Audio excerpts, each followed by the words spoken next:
Assalamualaikum warahmatullahi wabarakatuh. Pada pertemuan kali ini kita akan membahas tentang teori desain basis data dengan dosen pembimbing Rengga Asmara.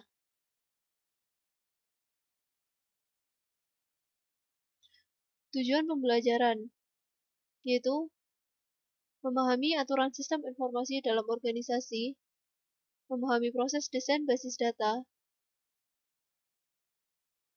Selanjutnya, aturan SI dalam organisasi. Data merupakan resource yang mampu bekerja sama. Manajemen yang terpusat membuat lebih efisien. Fungsi organisasi dikomputerisasi, data perlu dimodel dan diatur. Ada konsolidasi dari information resource pada beberapa organisasi. Sistem data dictionary mengatur metadata, yaitu data yang menggambarkan struktur basis data, constraint, aplikasi, otorisasi, dan sebagainya. Siklus SI. Siklus makro di mana siklus sistem basis data dirujuk ke sistem mikro.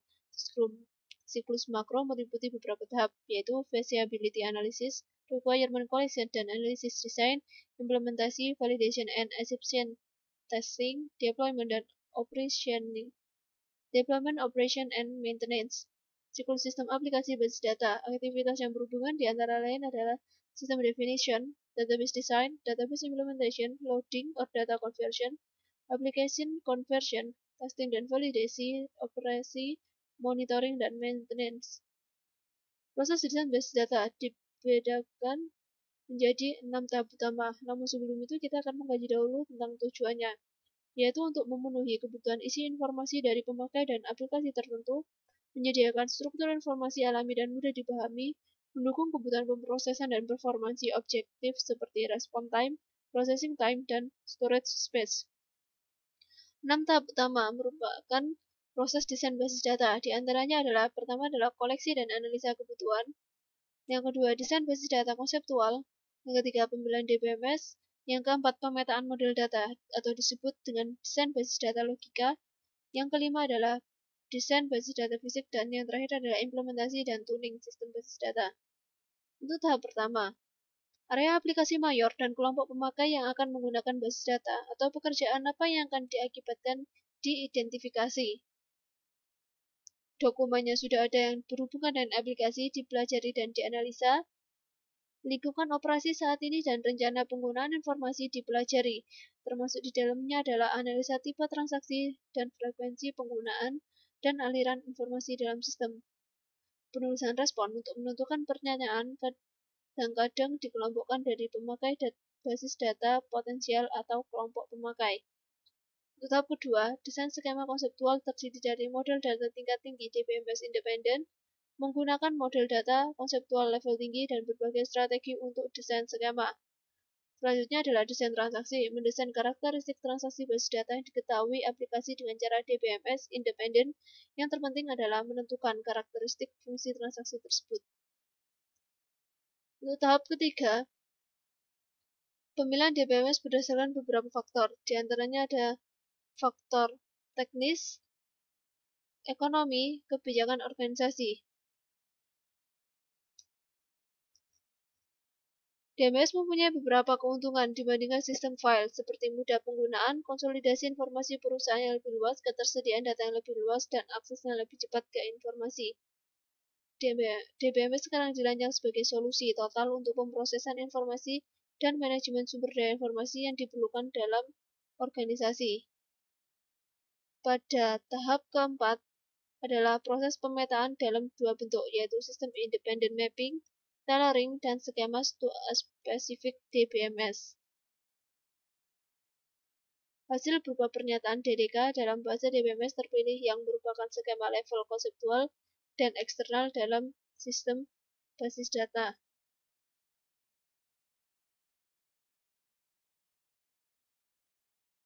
Tahap 5 yaitu proses memilih struktur penyimpanan khusus dan mengakses path untuk file basis data untuk mendapatkan performansi yang baik pada aplikasi basis data.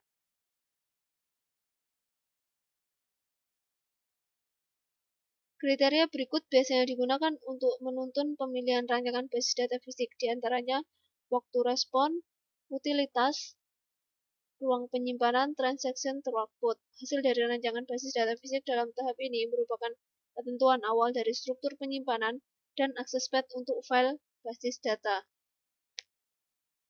Tahap yang selanjutnya adalah tahap terakhir, yaitu tahap 6 tentang transaksi basis data harus diimplementasikan dengan aplikasi yang dibuat programming berdasarkan spesifikasi konseptual dari transaksi dan kemudian menulis dan melakukan uji coba kode program dengan perintah DML. Question dan answer. Yang pertama, sebutkan 6 tahap perancangan basis data. Yang pertama adalah koleksi dan analisa kebutuhan, desain basis data konseptual, pemilihan DBMS, pemetaan model data, desain basis data fisik, dan implementasi data tuning sistem basis data. Nomor 2, manakah dari 6 tahap tersebut sebagai aktivitas utama dalam proses perancangan basis data dan mengapa? Pada tahap pemilihan DBMS. Karena pada tahap ini, berdasarkan beberapa faktor ekonomi dan kebijakan organisasi, faktor teknis berhubungan dengan ketepatan DBMS yang dipilih, yang termasuk faktor teknis adalah tipe DBMS-nya, struktur penyimpanan, dan akses path yang didukung DBMS, ketersediaan antarmuka pemakai dan pemrogram, tipe bahasa query tingkat tinggi, ketersediaan alat bantu pengembangan, kemampuan yang berhubungan dengan DBMS lain melalui media standar, pilihan arsitektur yang berhubungan dengan operator client server, dan lain sebagainya. Nomor 3. Mengapa perancangan skema dan aplikasi dilakukan secara paralel? Karena perancangan basis data pada tahap ini melibatkan dua aktivitas. Aktivitas pertama yaitu desain skema konseptual, menentukan kebutuhan data yang dihasilkan pada tahap 1, dan menghasilkan skema basis data konseptual. Aktivitas kedua, desain transaksi dan aplikasi, menentukan analisa aplikasi basis data pada tahap 1 dan menghasilkan spesifikasi level tinggi untuk aplikasi tersebut. Nomor 4, mengapa digunakan model data implementation independent selama perancangan skema konseptual? Yang pertama yaitu karena tujuan desain skema konseptual adalah skema lengkap tentang struktur basis data, semantik, interrelationship, dan constraint.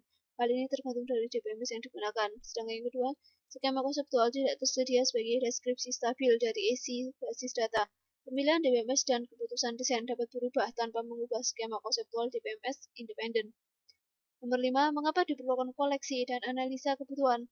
Untuk mengetahui dan menganalisa keinginan pemakai terhadap suatu basis data sedetail mungkin, serta menentukan kebutuhan yang diidentifikasi bagian lain dari sistem informasi yang berhubungan dengan sistem basis data. Bagaimana karakteristik dari model data untuk rancangan skema konseptual harus diproses? Yang pertama adalah perancangan skema konseptual menguji kebutuhan data dari suatu database yang merupakan hasil dari tahap 1 dan menghasilkan sebuah konseptual database skema pada DBMS independent model data tingkat tinggi seperti EER Enhanced Entity Relationship Model.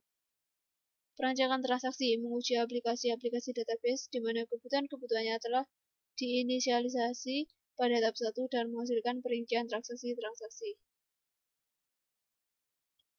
Apa perbedaan dua pendekatan utama dalam rancangan skema konseptual?